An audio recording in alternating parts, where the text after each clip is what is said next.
Hey, what's going on, y'all? This is Aston Williams coming to you again with another amazing episode of The Melanated Traveler.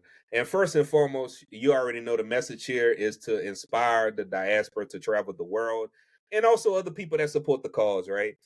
We have amazing guests that come on to share tips, tricks and just lifestyle experiences that they experience. So, what better way to get information on a country, to get information on a destination than to hear it from somebody who's been there, who's had that experience. So I'm super excited to have this person on. It's been a long time coming. Yeah. Timing is everything. Timing is everything, man. But I will say, like I told her off the air, and I'll say it in front of everybody. Like she's been one of the biggest supporters, of the show since its fruition. Since we started, she's been a huge supporter. So I'm super excited to have her on. So let me go on and give her the bio and the flowers that are due you know. So I have Breana Gibson, aka Breana Beautiful. She was born and raised in Rochester, New York. But for Yeah. anybody who knows a little bit about Rochester, how close is that to Canada? I'm interested. It was like an Pretty hour close. and a half from Niagara Falls, 3 hours from Toronto. So it's Yeah, close. It's closer than to the city. Near the city, yeah. you basically there. You basically there. But she's currently actually this is about to change here pretty soon, y'all. So we gonna talk about that later in the show. But she's currently residing in Florida right now. Yeah. One of the amazing things, right, that people are trying to dive into now, and it's starting to become a popular thing now, right? She's a flight attendant, right? So she travels literally all over the world, right? And we're gonna get into that. But she's always had a passion for travel. I think one of the things that I truly love about her content is that it's authentically hers. Like what I mean by that is that when you look at her content, which all her social handles are gonna be down here in the show notes as well, and I'll let her blast out her social handles later on in the show. But it's truly authentic to her, right? Her experience, she shares her experience, the raw, authentic footage of every country, of every destination that she goes to. Actually, something to point out: her first international trip was in 2016 to Guyana, Yeah. which we gonna do that as well. The thing about Guyana that a lot of people don't know, I'll just share it now is that country is actually an English speaking country in South America. A lot of people don't know that, which I do have that on the list, so we're gonna talk about that. But ever since she took that international trip, she's been traveling ever since. So I truly I hope I gave you the bio that you deserve, Yeah. but Thank you. Thank you. Thank you. yes, ma'am, yes, ma'am. So let's start off with this. Let's start off with like just your path, like that mindset, like that travel mindset, not even travel mindset, that exploration mindset, right? To want to explore different destinations, rather that be domestic or international. Like what throughout your life or certain occurrences that, caused you to start thinking that way.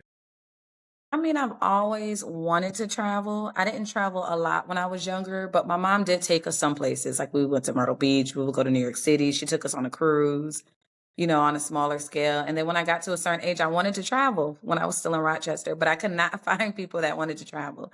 Even going to Canada, it's right there. I would want to go to Carribean in Toronto. And I started missing out because I was waiting for people to travel with me. And I got to a certain point where I decided I'm not going to wait on anybody and I'm just going to go. And I think when I did that and I just kind of started exploring on my own, it just opened up everything for me and I just kept going. So, like you said, that first passport stamp I got on my own. I had been out of the country on a cruise, like I said, with my mom and my sisters. But that first passport stamp on my own in Guyana, and I stayed a week. I got there Christmas night, I think, Christmas night. And I stayed until like, January 2nd, the day after New Year's. And after that, it was on. It was on. I just felt so behind because I wanted to travel so bad. And I could not find people from my town to travel with. It was always an excuse. And I was holding myself back. And after I stopped holding myself back, I've just been traveling since then. You know what's the crazy thing that you pointed out that you probably didn't even notice? The craziest thing that you pointed out is that, and we talked about it off the air too, and I'll share it. You meet so many amazing people when you travel, Yes. and it's so easy to connect with these people because you already share the same ideology and Yep. philosophy, thought processes, and people that are a little bit, once you even leave your state, guys, Yeah. it's a lot of people I know that haven't even left the state of Louisiana. Once you leave your state, let alone leave a country, it changes your whole mindset from that It point forward. You does. can't go back to that way of thinking that you had before. That's why travel is so amazing. So amazing. Yep. It's Absolutely. important. It's important to open up your mindset. Once you start, even just like you said, going to a different city, when I first left my hometown, I went to Norfolk State University for like a year and a half, right? Just being in another state in a different city, and people think differently. People are raised differently. So once you leave and you go around, you start seeing how different people are or how much you might have in common. And then you start leaving the country, that same thing. And then you start meeting other travelers. Like there are going to be other people like you. People are the same everywhere, to be honest. We're all going through the same things. You just got to meet those people. Yeah, definitely. And I met some of my best friends while traveling. Definitely. Mhm. So Guyana, let's stay on Guyana for a little while. So what made you choose? I'm very interested, like, because what's crazy is your journey to Guyana is probably the same way I thought about El Salvador. El Salvador is popular now with a lot of creatives, but back Mhm. when I traveled there, it wasn't. And my first international trip was El Salvador. Not too many people I know that I have met. Their first international trip was Guyana. So where did that Right. passion or that interest to go to that specific country came from? So that was different because when I moved to Florida, one of my friends, she was from Guyana. So she invited me to come. She said, you should come. And I'm like, I don't know. She said, come, you can stay with me at my mom's house. I'm going to be there for the holidays. Just come. So I'm like, all right, I don't think I even had my passport. That's the thing. Like, I didn't even have my passport. I got my passport. Thanksgiving, I went home, got my passport expedited. And I said, you know what? I'm going to go to Guyana. Why not? Like, I have someone there. I can have the local experience. It's still not even popular now. I would love to go back because I think it's grown a bit and it's so underrated. So I decided to go. They picked me up from the airport. I had the time of my life. Everyone was shocked. Everyone thought I was like West Indian. They were confused as to why I was there because you didn't really see people traveling to Guyana. You would see missionaries, which you could tell they were missionaries, because they didn't look like everyone else, but nobody was just there. I was just there for the holidays. And they're like, you're in Guyana? Like, why? You're not from the surrounding area. You're just here. And I'm like, yeah, I'm just on vacation. But it was so great. Very cheap if you have USD. The food was amazing. Like I said, the people were nice. I'm not sure how it would have been if I just popped into Guyana on my own, to be honest, at that time, as far as moving around, because I didn't have to worry about transportation and getting around.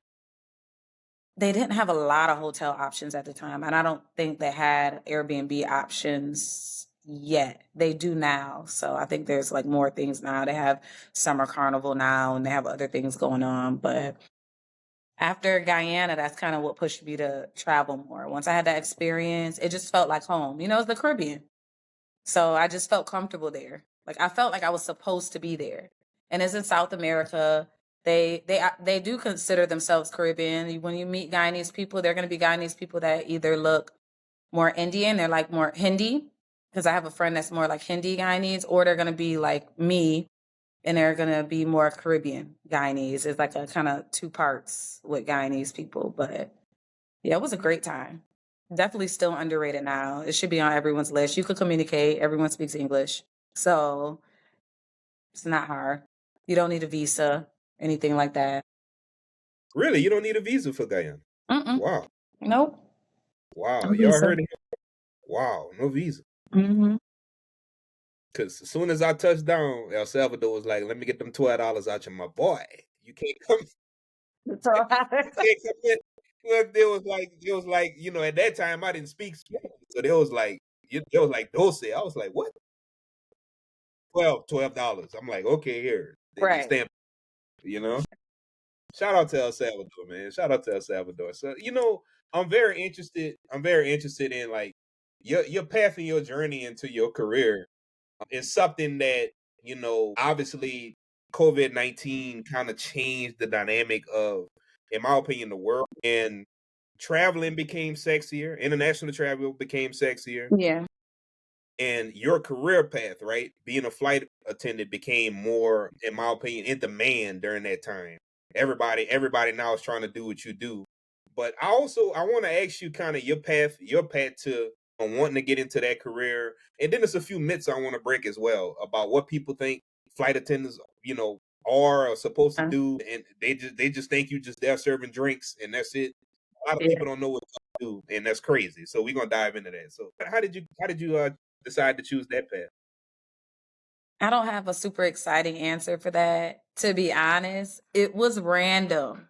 It was random. I wasn't a person that said, "Oh, I want to be a flight attendant because I like to travel." I had went back to my hometown. A hurricane came through South Florida and I got out of there. And I just randomly applied to my airline. They called me. I decided to go to the in-person interview when they offered me like the CJO, like a contingent job offer. You get offered that before you go to training.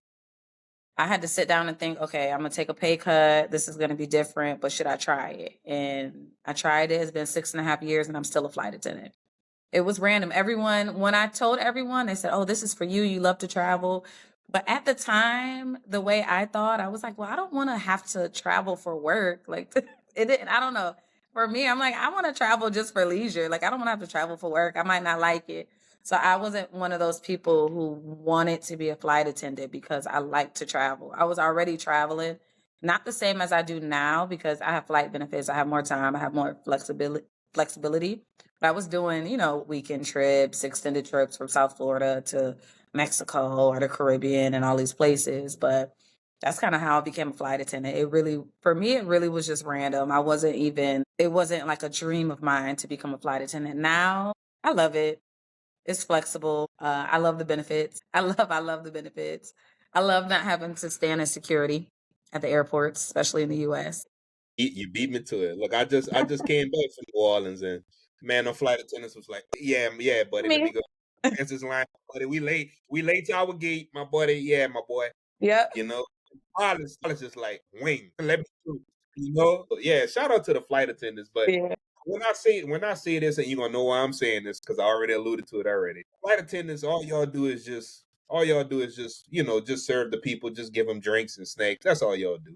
Mhm. That's what people think. Let's break that myth right now because there's a lot more involved with that training, and I know y'all do a lot of things medically, yeah, that y'all have to be trained on, and also just professionally. Period. So, kind of dive into like just what's an average day for a flight attendant? No day is the same. Our days can be long too. And let's say I have to be at the gate at 7 a.m., right? I get to work, I have check in, I get to the gate, I'm boarding the flight. I know now Delta does get paid for boarding, but I don't start even getting paid until the door is closed. So that whole get into the gate, getting on the plane, checking all the emergency equipment. We have different areas of the plane where we check emergency equipment because in our training, that's what we have to learn. We have to learn where all the emergency equipment is on every type of aircraft we have for our airline. So bigger airlines, of course, have more aircrafts. How to use the emergency equipment. There's certain like medical CPR or different things that we have to learn. A lot goes into it. Aircraft familiarization, basically. In training, we don't go over service drinks and stuff. We don't go over that at all. They mention that at the end. That's like a 30-minute conversation where it's just like, okay, because if something happens, who's in the air? It's us. The pilots are not coming out. They're staying up front. So we have to figure it out. We have to figure it out. Hopefully there's, a doctor or somebody else on board that can help us also, but we have to figure it out. We have to know how to use the equipment. We have to know what questions to ask. We have to know what steps to take. But our days can be long. I don't start getting paid until that door is closed and we take off. So just the time from the door closing, us taking off to landing. Once that door opens again, I stop getting paid. So if it takes an hour for people to get off the plane, I'm not getting paid for that. If I'm delayed, if I get to the airport and I'm like, oh, okay, I'm going to San Juan today, and it tells me I'm 4 hours delayed, that's just 4 hours where I'm just there on my own time, on my own time, work, just for work, and I'm not getting paid. So our days can be very long, and we have a lot of unpaid time as a flight attendant. People don't realize that. It's a few things that I want to call out. Number one, first of all, thank you for everything that you do. I think that your career and position in particular is one that in recent events, and we're not gonna dive deeper into it, but I just think that a lot of times, a lot of now we've seen a few crashes this year. Yeah. I want to get your thoughts on that a little later as well, but I want to get back to the medical piece, and I just want to share this story, y'all, to connect it all together. I was headed to New Orleans to see my family, Mhm. and they had a older lady on the plane. In my opinion, being two seats behind her, I feel like she had like some type of diabetes or her sugar was low. Oh, She okay. went, she went in the shop. Immediately, the flight attendants were in action. They knew what to do. They did not have a doctor on this plane.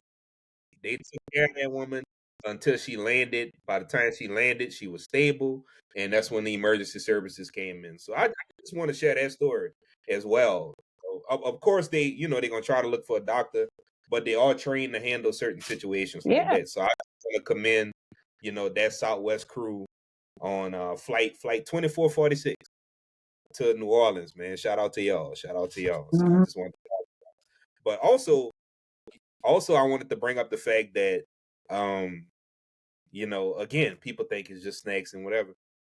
I see it in the chat. I got y'all. I'm gonna ask them. One of the people in the chat want to know uh is that's not a myth, but I'll ask it. Can people tip their flight attendants?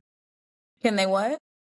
Can they tip their flight attendants? Can they give you a tip? They can. They can. Yeah. They can. Cool. We'll probably say, "No, it's okay," but yeah, you can. You see my girl on the plane, man. You make sure you break her off with no break. Don't be cheap now. You Right. know what I'm Thank you. saying? Break her off now. Break her off. And a lot So of we people bring flight attendant gifts too. Like people do that, which is really nice. Yeah, they'll get on, they'll give us it could be candy or it could be like gift cards, maybe like $5 Starbucks. And they usually bring 4 or 5, or it depends on how many flight attendants there are. They'll give it to us when they first walk on the plane and we'll kind of let everyone know. So people do that often and it's always nice. We always appreciate it, no matter what it is. It could just be a bag of candy for all of us to share. We'll appreciate it. So, and we'll remember you. We will definitely remember whoever brought it. So yeah. that's something to note. That's something to Mhm. note. I wanna shift gears for a second, because one thing I like about Breana is she bring the vibe wherever she go. But one of the events that seems like you truly enjoy. We're gonna talk about Africa a little later in the Mhm. show, but let's talk about some carnivals because it seemed like Oh yes. you be vibing and all. We got to talk about some of these locations for some carnivals because a lot Yeah. of people know being from Louisiana, back home, that's like the epitome, right, Mhm. of Mardi Gras and carnival in the United States. But let's talk Yeah. about some international destinations that you had a chance to be a part of recently, actually. Let's talk dive into some carnival, man. Some good places for people to. Yeah. I love carnival. I love carnival. It's such an experience. My first carnival, I didn't participate in a lot of the other events. I just played mass, which is like the road day. You wear the costume, you're on the road. So that's playing mass. And I did Caribana in Toronto. As far as in the Caribbean, my first Caribbean carnival, I think it was 2017. It was Jamaica. And Jamaica's carnival, I think it's about 2 weeks or so. It's this month. Jamaica and St. Thomas, they have their carnival in April. So Jamaica was my first carnival in the Caribbean in Kingston, and it was amazing. Like the vibes, the road, like everyone was so nice. So I've been to Jamaica for carnival. I've been to Trinidad, which everyone talks about Trinidad. That's the big carnival. That was right before COVID. When I got back from Trinidad Carnival, got back, toilet paper was missing everywhere. Like that, that was the last hurrah for carnival for Trinidad. Went to Trinidad. I've been to carnival in Bermuda, which was really nice.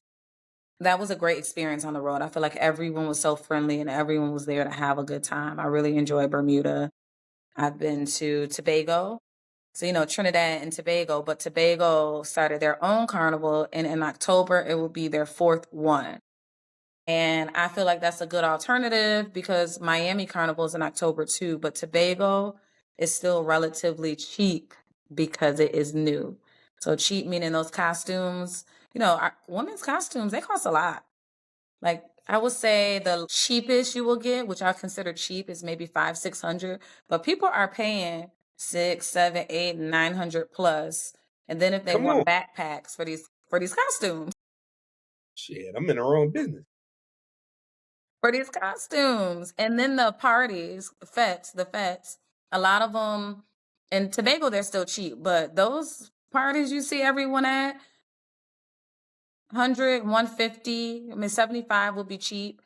Those are $100 to $200 people are paying to go to those. They're usually food and drink inclusive, or food inclusive or drink inclusive, for those events. So people are they're spending money, and you see people that go back to back. Like it's not cheap to go if you're participating in everything.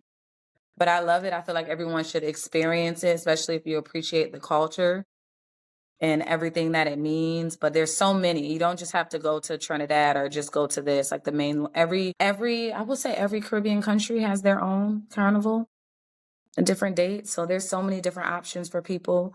And some of the lesser known ones that aren't popular that you see circulating around social media, the price is going to be different. The reason for a carnival kind of originated from slavery. So that's what it's there for. They were that was their time to celebrate, kind of mocking the slave owners and all of these things. So that's the real reason behind it. It's not just out there you're in little outfits dancing. Like there's a reason behind carnival. So we're all allowed to go. You don't have to be Caribbean. We're Black, right? That's Yeah, the reason for carnival is for us.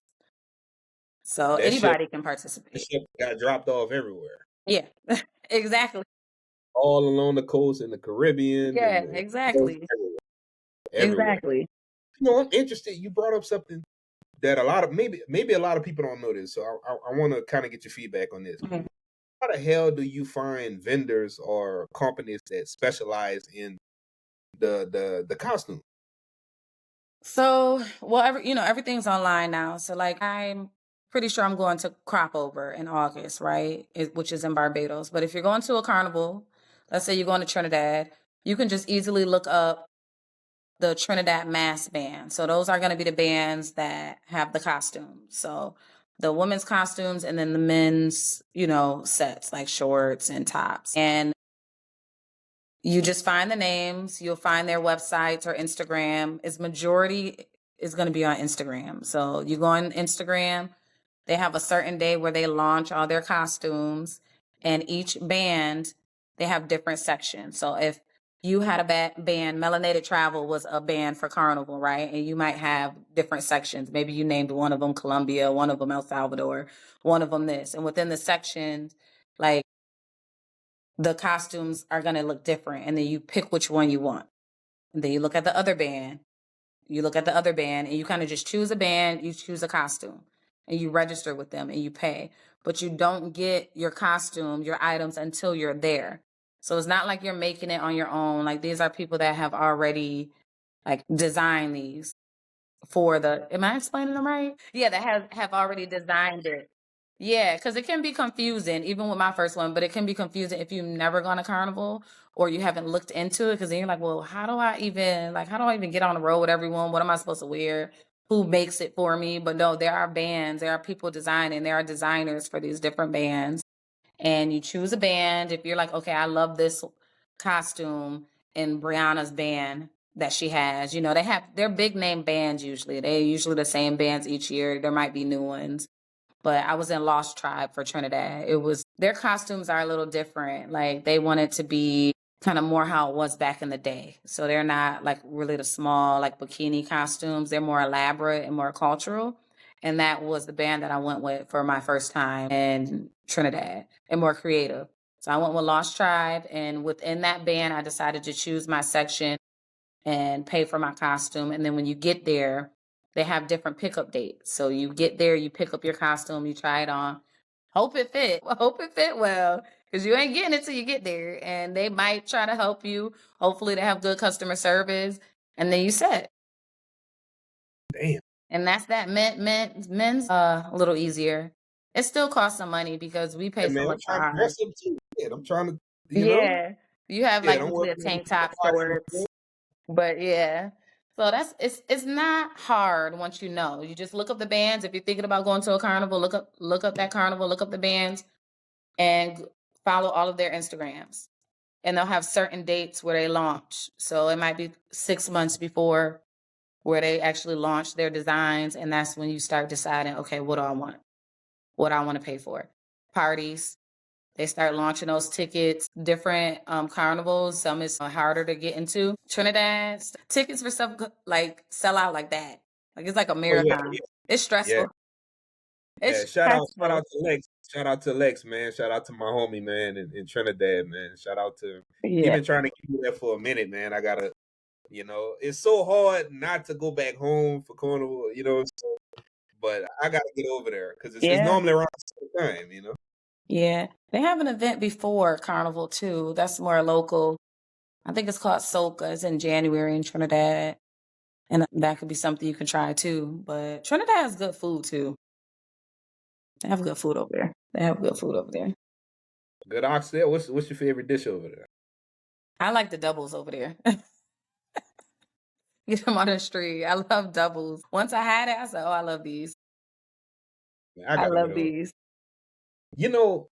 So we talked about carnival, we talking about doing your own thing. And one thing I noticed is you do a lot of you do groups, with your friends every now and then, but you do a lot of solo travel, as a woman. And for some of those listeners out there that, you kind of helping them break the ice a little bit. Like, can you talk about like some of the nightlife, like as a solo traveler, like how has that experience been? Because it seemed like no matter where you go, no matter if it's Africa, South America, wherever, it Yeah. seems like you always find somebody with that similar vibe. Just you roll it. Yeah. I mean, I'm a nightlife person. I like to do everything, but I do like nightlife. And I know it could be scary going out by yourself, especially as a woman, but I didn't want it to hold me back. And I feel like when you're out at night, just like in any other place, people what? They get off of work or they're waiting for the weekend and they want to go out. So if you're going out and not just at the tourist spots, that's when you can kind of get the real vibe, I feel like, of the people and meet people and talk to people and encounter like different things because you're doing what they normally do all the time. They're going out now, they're going to the bar after work, or they're going to the club on the weekend, or they're excited for this event, and now you're out with them. Sometimes I feel awkward, but it's not as, I like music. I like to have a drink. So once I'm there, I kind of feel a little bit better. You'll end up meeting people usually. But once I'm out there, it's okay. And I don't have the same worries for the most part when I'm in these other countries as I do here. I'm not usually worried that, I mean, I'm always worried something can happen. I'm not oblivious, but I'm not worried like I can be if I'm just out here in the US, like, oh, somebody might put something in my drink and try to try to take me. I'm not worried about that in certain countries. It depends on the country, but some countries that's just not a normal thing that happens. Like nobody's about to drop something in your drink and try to take you away. Some countries they can, but right, but that's just not a normal thing I'm worried about in a lot of places. So I just didn't want it to stop me from experiencing that because I'm by myself. It's either I'm Speaking gonna do it or not do it. speaking of vibes, we're gonna shift gears to the motherland. Can we talk Yeah. about the first country that you visited in Africa, and now that it's you've been a few places now. You've been a few places over there. Let's just start off with the first. What was your first country in the motherland? It was Senegal, and I'm glad it was my first country. Was that 3 years ago? I said, you know what? I want to wake up in Africa on my birthday. And that's what I decided. That's what I said. I want to wake up in Africa on my birthday. And that's what I did. I wasn't supposed to go solo, and plans changed. And about 2.5 weeks before I was going solo, and I decided to still go. And so I went to Dakar. Senegal, they speak Wolof and French. I do not speak any French, and I don't speak Wolof because I'm not Senegalese. And Wolof is a spoken language, not a written language. And not everyone speaks French. It's not like you go to Colombia and you could just pull out Google Translate. It's not like that. Some people speak French. I think it just depends on education level. It is an array of things, and not everyone is going to be able to read the Google Translate that you bring out. So that's just a whole nother ball game. So I was popping up in Africa, didn't know the language. I ended up meeting a lady online, Tamara. She's amazing. She travels everywhere and she loves Senegal and she gave me so much information. And I talked to her so much that she just ended up kind of linking me up with people, and I feel like my trip would not have been the same without her. She wasn't even there when I got to Senegal. I stayed an extra few days to meet up with her. I had a great time. I ended up staying in Senegal like an extra 5, 6 days. And I know everyone's like, your first time in Africa, it's gonna feel so emotional, feel like this. And I'm not an emotional person. But once I landed and like I was there, like I felt it. Like I felt when I was in Senegal, I'm like, oh, this is the feeling that people have. Like this is where I'm supposed to be. You know what I'm saying? Like I felt like I was home. And I wish I knew exactly where I was from, right? Because you never feel, or I don't always feel like 100% like in place when I'm in the US because this is not where we're supposed to be, right? But it just felt so nice where everyone looks like you. You could just move around. And then the vibe when you're in Africa, just going to certain places, like just the music at the restaurants or certain things. You're like, okay, this is how it would be if we were just around our people. If we could just be how we wanted to be. But Dakar is definitely a nice city. It can be, I think it depends on the type of traveler you are. I didn't really encounter too many issues, but I just do your research. They do have rideshare now. I think that made it easier. I didn't attempt to use taxis. I feel like if I attempted to use taxis, I would need to at least know some phrases in Wolof because they're going to try to overcharge you. So I didn't even try. Or you can get drivers, but I was okay calling a Yango, a Heech. I don't know if they have another one.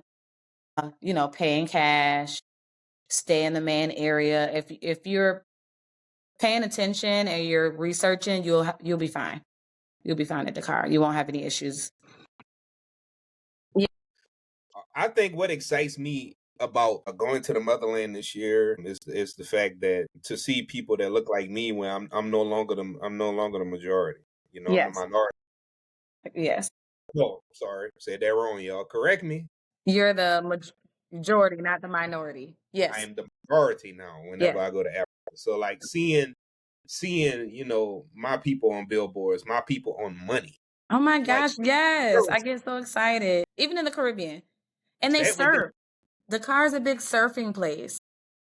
come on. And I'm just like, I never, in the US, I feel like it's like black people don't surf, right? And then you're in the car and I'm meeting like old pro surfers and stuff. And it's all these black people surfing because why wouldn't they surf when they live where they do along the water? Like, of course they would surf. Of course we do things. I feel like now that I've traveled to places and I'm just thinking about all the things that they told us black people didn't do, it doesn't make sense because Africa is huge. The terrain is different. Of course, black people hike. Why wouldn't they hike if you're in Uganda and, and that's your landscape? Of course, black people swim when they're living along the coast in the water. Of course, they're skiing if they're going to certain areas. Like they're doing all these things because we always did it. And I'm sure we always been good at everything. But in the US, even now with traveling, sometimes I'm just like, wow, because we've been told we don't do these things. I mean, they told us for a reason, right? Yeah, of course we do all these things. Why wouldn't we? When we're from a place that has everything. It doesn't make sense. Literally, literally everything. Africa needs Yeah. nothing from the outside world. Nothing. Yeah. It's really unfortunate. It's crazy. But yeah, my first African country was Senegal. I would love to go back. I had a great time. It is a more, I wouldn't say super expensive, but it's a more expensive African country versus other places you can go to where your dollar will stretch more. But that was my first experience in Africa. And to be honest, the first week I really didn't spend a lot of money of my own money. But I'm a woman. My experience is gonna be different than your experience as a guy, like going to certain African countries, to be honest. Like men are gonna pay for things. That's just what happens. So it's more, it depends on where you are, it could be cheaper, but if you're gonna be at the places where nice places, it will be close to US prices, not like $20 a drink, but like the low end. So there were other people who went and they had been living in other African countries and they're like, oh, it's expensive. In Kenya is this price. It's not as cheap as the other. I would say it's the most expensive African country that I've been to. It's still good, but it's not going to be on the lower end for sure. I want to talk about briefly that a lot of people overlook about Senegal is I feel like it should be it should be included as a wonder of the Mhm. world. But that statue in Senegal Yeah. is beautiful. It's Yeah, it massive. is. It It is. is absolutely amazing. What's the name of it again? The Renaissance Monument, Yep, is that what that's it's it. That's called? it. You're right. You're right. The Yeah. Renaissance. You're right. And I remember looking into, I think it was some controversy when it was built at the time, because it was a lot of money spent on that statue, and I forgot what country helped fund it. So it was like they didn't necessarily want it. The people living there, to be honest, like the local people, it wasn't something they're like, we just want this here for this reason. I have to look into it more. So it was a lot of controversy around it. People do go see it. It's a nice statue. It's there now. So it's there to see. Tourists come, they want to go to the Renaissance Monument. You could go inside and go up to the top. I didn't do that. I was really tired.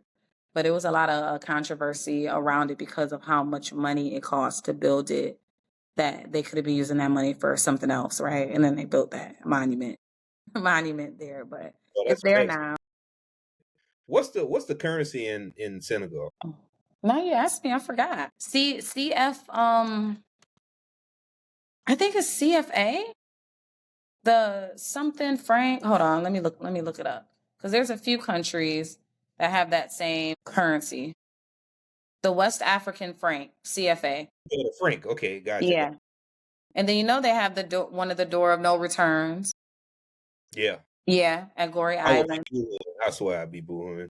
Yeah, over in Senegal. I didn't get to make it to the beach area. It was a plan of mine. A lot of people go to Gambia because it's a couple hours drive from Dakar. Hmm. So I have to go back to explore other parts. But Dakar was a nice vibe. Well, I'm glad that was my first African country. So I seen that you recently came from Angola. Yes. You share that? Can you share that? Because the only Angola, like I say, guys, this is why this platform was built. That's why my mind back then was so small. The only Angola I knew in Louisiana was the prison that people go to spend the rest of their life in. You know what I'm saying? But this is the Angola. So we gonna talk about.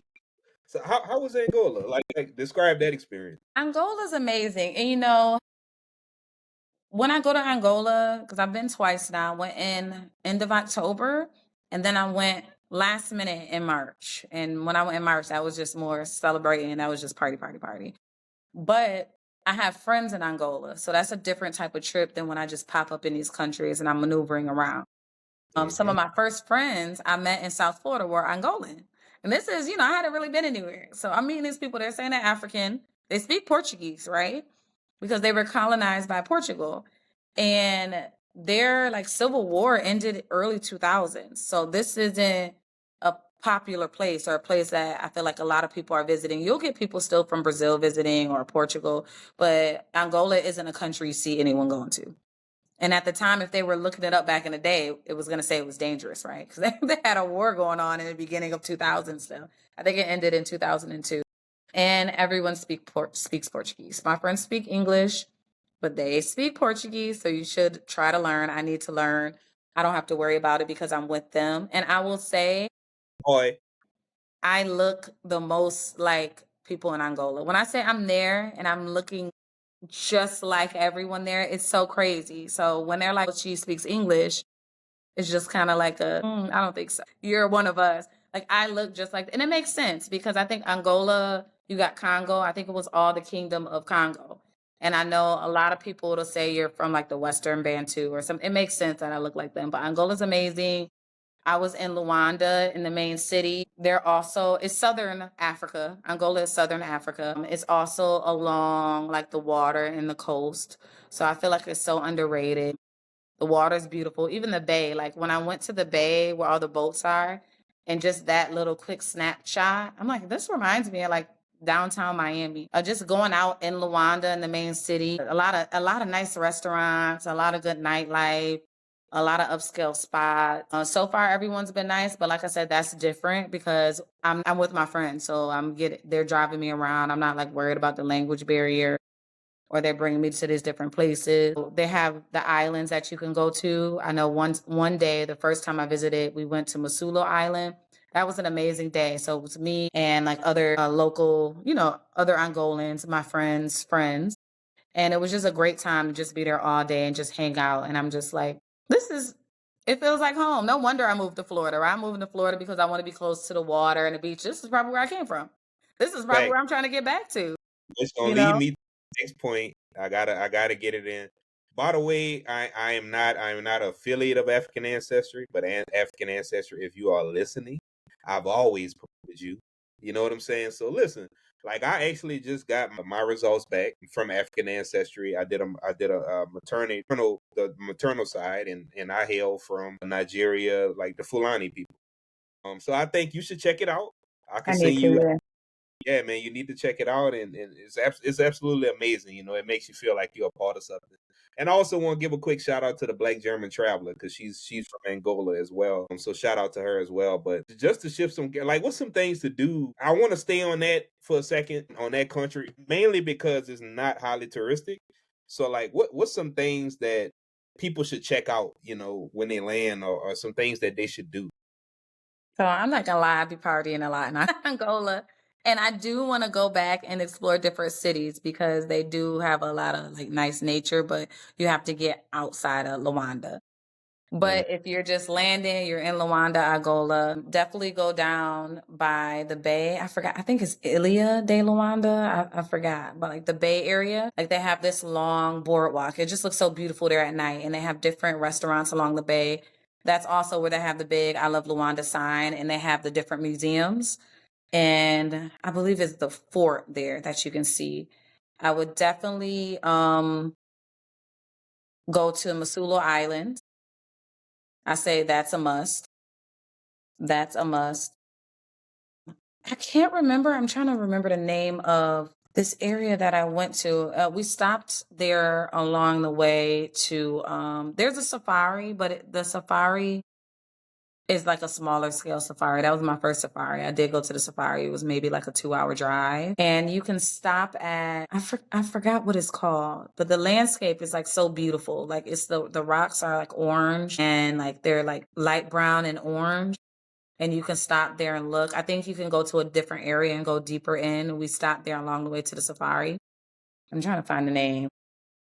But definitely go on the bay, definitely go to Masulo Island. A lot of people fly to like Lubongo and go to the different areas if you want to be more adventurous. I have not been to other parts of Angola, so I can only talk about Luanda, but I definitely think What's it should be on everyone's list. And I'm going to put together uh group trips for Angola. So I've been talking to my friend about it and we have to plan it. So we're trying to pick dates because when I posted about it, a lot of people was interested and they're like, Angola? Like, what? I want to go, but like, what, what are you doing in Angola? I'm like, look, y'all need to come. It's very underrated right now. It's very underrated. But I feel like it's a must. You don't have to go to go everywhere, go to every African country, but you can tick off some different places that you don't normally see. You don't normally see I people have there. some. I'm kind of spilling the beans. My homeboy might beat me to it because I made him interested as well. Hmm. I truly want to go. You remember, every black person know this saying, boy, your auntie live from here to what? Timbuktu. Yes, ma'am. I want to see Timbuktu. I want to go You there had me too. nervous for a second because I was like, oh shit, I might not do it. You had me nervous for a second, I had to but think. every black person should know that saying. You know what I'm saying? So that means, Timbuktu. oh yeah, it's Timbuktu. So I want to see Timbuktu in person. Yes, Yeah, I want to see it in person. Guys, Timbuktu is really a it's place a in Mali, real place. in the country of Mali. That's where all your philosophers, Aristotle, and all these uh, philosophers, your Greek philosophers, went to learn. Went to learn. Timbuktu was the Harvard of Africa. You know what I'm saying? So I'm looking forward to that trip. I'm kind of mapping that out because that Yeah, kind of secluded area. yeah, Look, I believe in solo travel, but I also believe in certain countries you need a guide. yeah, I'm not trying to get lost in the desert. I yeah, ain't trying to get lost in the desert, so let's just get that out the way. yeah. but I am mapping that out, and I'm excited about that. So I just wanted to share that with the melanated fam, man. That we trying to get that going too, and I may turn it into a group trip in Mali. I mean, I think that would be amazing. I don't know. I don't think I know anybody that has gone there. I'm gonna look it up now to see who has gone. No, But and yeah, it's not that much footage on YouTube either. yeah, hmm. It's not, but Yeah, no, I'm that would be very, cool. for everybody, this one here, you could take your time, like for everybody that's on the fence right now, like as far as like the percentage of African Americans or just Africans Mhm. period in our country, it's roughly around 12%, which is rather low. And out of that 12%, 10% of them are women, right? So yeah, y'all have already shown that y'all a little bit more exploration, have a little bit more just the courage to leave Yeah. than men. But also I just want to dive into the question that people that may be on the fence Mhm. um early right now to be like, you know what, like, what could you tell that person right now that's on the fence that's, ready to kind of make that leap to just be the fuel to light them to keep, to get them going, to get them moving. What could you tell that person right now? You gotta just do it. You have to just do it. If you don't do it, then maybe you never will. Don't wait on anyone. Just do it. You can start small. I will say research, research, research will make you feel more comfortable. If Mhm. you're more comfortable your first time leaving the country, things that made me comfortable, I was solo the first time I did like a solo international trip, but things that will make me more comfortable with certain countries is if you want to go somewhere first that maybe has Uber. You use Uber here, so maybe that makes you feel more comfortable. You can share your rides with people. I share my Uber rides. Make sure you have WhatsApp because once you leave the country, WhatsApp is what you're going to be using to communicate with people. You can share your location via WhatsApp. Some people are like, "Oh, I have an iPhone." Okay, I'm telling you use WhatsApp because these tour guides, the Yeah, drivers, they're all going to have WhatsApp. They're going to want to I talk to you love via WhatsApp. WhatsApp. I love Yeah, WhatsApp, by the they're way. going to want to talk to you about WhatsApp. I'm in so many Facebook groups. All my friends know. I've been in all these black expat groups for like 10 plus years for all these countries. But join the expat groups. See who's living there. Maybe you can meet up with, or you can get current information. It doesn't have to just be black ones, but I like those because I like to know my people's experiences. I'm in a lot of travel groups. I'm in a lot of travel groups. A lot of travel groups I'm in are women only travel groups. So I'm in just regular travel groups, and then I'm in a lot of Black women travel groups because sometimes the experiences are different. So when you could get firsthand experience, I'm trying to get to Timbuktu and you trying to look on Google, right? But then you can talk to somebody and you like Rodney or Rebecca or Breana, they just went and this is how what they're telling me. And this person actually was there working or this person moved there. Like now you're getting like this more current firsthand information. But research, research, research. You can do a quick weekend trip. I think once you go somewhere, you get the Uber, like meet someone, maybe set up tours. You don't have to do a lot, but maybe do one or two tours if you feel like you might be uncomfortable. But once you do it, I feel like that'll just be the next stepping stone for you to go other places. But if you keep waiting, you're just gonna be waiting or waiting on people. You're just gonna be waiting. And now that I've traveled, I meet so many other people that travel. There's other people that want to travel, that want to get out and, having the same interests as you. Once you start meeting other people that want to go places or want to meet up with you, link up with you here, you're good. Now I have people all over that travel to so many different countries. They're on country 70 and 65. And I'm like, Yeah, goodness, I know a few. I know a few. Yeah. So it's so crazy once you start traveling and speaking to people and meeting people. And it's just so much of the world to see. And I think But if yeah, you're interested in seeing it and learning about it, I know there's different types of travelers, but learning about it, I feel like and you have a passion for it, you're just gonna continue to do it. it's a saying: the world is a book, and for those that don't travel, they only read one page. That's Yeah. flex. But Yeah. I want to take this time out. I want to take this time out for you to, how can we support you? How can we follow you? Blast out all your social handles. Again, all your information is going to be in the show notes, but I just want to take time out to just be able to, blast out anything you want to blast. How can we support you? How can we follow you? Well, you said my Instagram handle already. You can follow me on Instagram, Breana Beautiful. I'm going to start planning some group trips. I want to host group trips. One of the first ones will be to Angola with me and a Lost in Angola, I believe is the Instagram handle. Y'all can go follow as well. We'll be working together to plan the group trips to Angola because I want to get on that and the whole travel agent thing that I'm trying to get into, but hosting group trips is going to be my next step. And specifically Angola, I'm going to do that first because I've gotten a lot of interest in it. But yeah, just follow me on my page and on my travels and we'll see what's happening next. But you can follow everything on there. I try to post a lot of information when it comes to my stories. So if you have questions about anything, you can message me. I'll answer. I love talking about travel. You will. You will. You Yeah. will. But also something else y'all can do, man. Hey, listen, if you truly enjoyed the show, I want you to go ahead on and you love this episode, right? Go ahead on and be sure to write a reviews. Like the reviews are something that's really, really big. And I don't think I ever asked this on the show yet. Right. So like for those that really been vibing with the show or you're new to the show, this is your first episode that you ever listened to. Like whatever platforms that you like to listen on, whether that be, Spotify or Apple Podcasts, that's some of the major ones, iHeartRadio. Be sure to write a review. Follow us on the Melanated Traveler TV. Y'all can check out melanatedtraveler.tv, right? That's our website. Y'all check all that out. But I really do appreciate it. And Queen, I'm just going on. I can't hear you. Something happened with the mic.